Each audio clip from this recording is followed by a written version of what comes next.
You and I are having a meaningful moment now.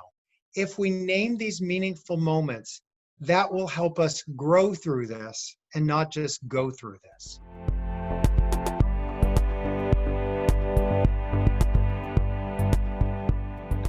Joining me now is well-known author and lecturer on grief and death, David Kessler. He co-authored with Elizabeth Kubler-Ross on Grief and Grieving.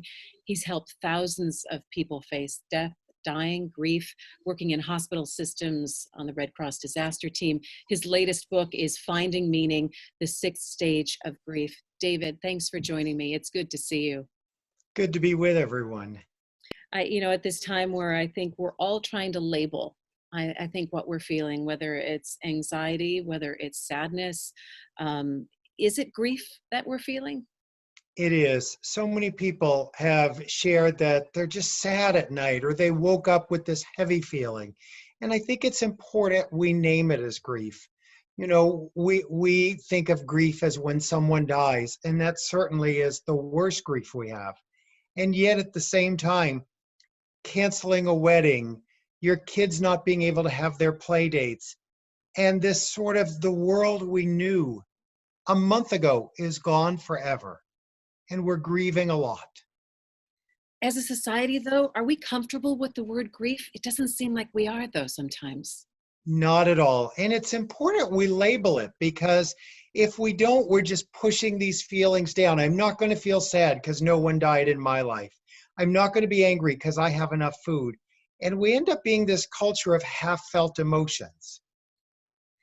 That almost seems like shame, like grief shame. Like my feelings aren't valuable enough to feel them.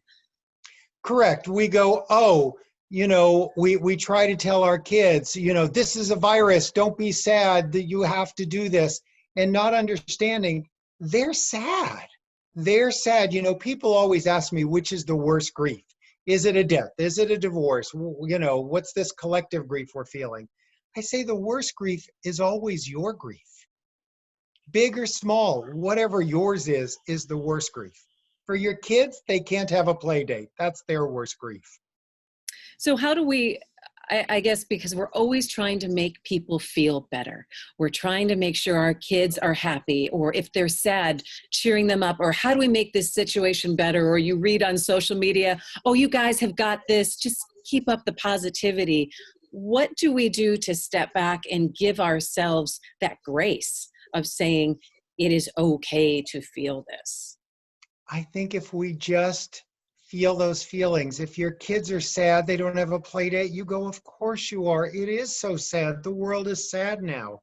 And you'll notice once we allow, whether it's to sadness or anger, we'll feel it, we'll have that feeling for a few moments, and then it will move through us. So just allowing it, naming it, changes everything. Do we get a little impatient? Do we want a time limit on it? Do we want to say, David, tell me that this is going to be, tell me my grief will be better in 2 weeks, and the benchmark of 1 month. There's no limit on grieving, but I think sometimes we search for it. Absolutely. And whether a loved one dies, you're going to miss them for the rest of your life. I always say the goal is to grieve with more love than pain. And we're going to miss this world we knew. The world's going to be different in the future. And so we're going to have moments of nostalgia and sadness. That's going to be part of our life from now on. Here in Detroit, we've had a staggering number of deaths, and I've heard from so many friends that say, I go through my Facebook feed, and it's like an obituary page, and it becomes overwhelming. And being able to grieve as a community, physically in the same space together, is so important, and we don't have that right now. What would your advice be, or talk to us a little bit about how people can handle the fact of not being able to be physically together to grieve someone who is gone? That's what's so extraordinary about this. We've dealt with 9/11, we've dealt with the AIDS crisis, Vietnam War. We were always able to gather, to bury our dead, to have a funeral. In this, we're not. And grief in a normal world is isolating. And now people are isolated in their isolation. one of the things that we've done is we've set up an online daily grief group that people can join. You can find information at grief.com, because we want to make sure that no one is sitting at home in grief. Now, if you have a friend who's in grief alone, you may not be able to go over and bring them a casserole like you normally would, but you need to FaceTime them. It needs more than a text. You need to call them, you need to FaceTime them, you need to Skype them or Zoom them and really connect with them. You know, grief is not a time to be alone. Sometimes people describe waves of grief, that things come over you at certain times. And I think when I talk to people about living in the circumstance we are, you take it hour by hour or even a half hour at a time. What would your suggestions be to people who feel these waves of uneasiness, of grief on a daily basis? What can we do with that? Where can we take ourselves? And mentally, how can we help ourselves move through it? Well, feelings need motion. You know, our emotions need motion. Safely take a walk when you're feeling these things. Talk to someone about it. We have to acknowledge them and they will move through us. So you can't heal what you don't feel. So we do have to feel these things. How do you think this pandemic will change the way we think about grief, will change the way we validate the feelings that we have, and even talking about mental health moving forward? Because I feel that we've been forever changed by this. And maybe as a society, we're not totally equipped to say, all right, well, let's talk about this. It's just like, okay, we're fine. Let's just keep moving forward. And that's so important, because every tragedy like this, epidemic, pandemic, war, whatever it may be, we come out of it with some people having post-traumatic stress. Some people come out of it fine. My goal is to help us come out with as much post-traumatic growth as possible. And while it's important we name the feelings of grief, we also need to name the feelings as we find meaning. Because meaning is what helps us get closer to that post-traumatic growth. There's meaningful moments occurring. I studied Viktor Frankl's work. I was so curious about, how do you appreciate a sunset in a concentration camp? How do you find the light in the darkness? And even now, I live on a block with 30 homes. I didn't know any of my neighbors.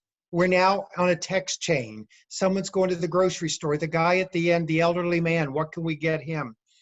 Parents are in front of their house, playing with their kids like they're having a play date with their own kids. Those are meaningful moments. You and I are having a meaningful moment now. If we name these meaningful moments, that will help us grow through this and not just go through this. Is it as simplistic as saying appreciating more of the little things, or appreciating the things that are directly in front of you? Or at least naming them as meaningful.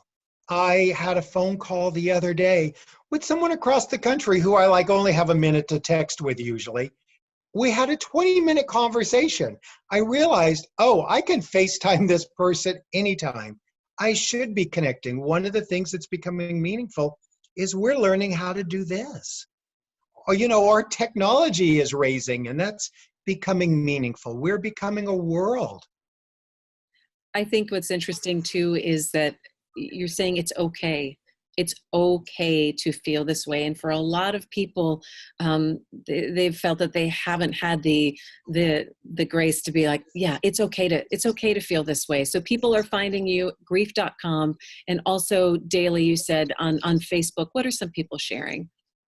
Well, we have people who have been struggling with older losses, but we have a lot of people who are in the group with COVID-19. And or their loved one just died from COVID-19 and they have nowhere to go, no one to talk to, they're isolated. So we have a place for them.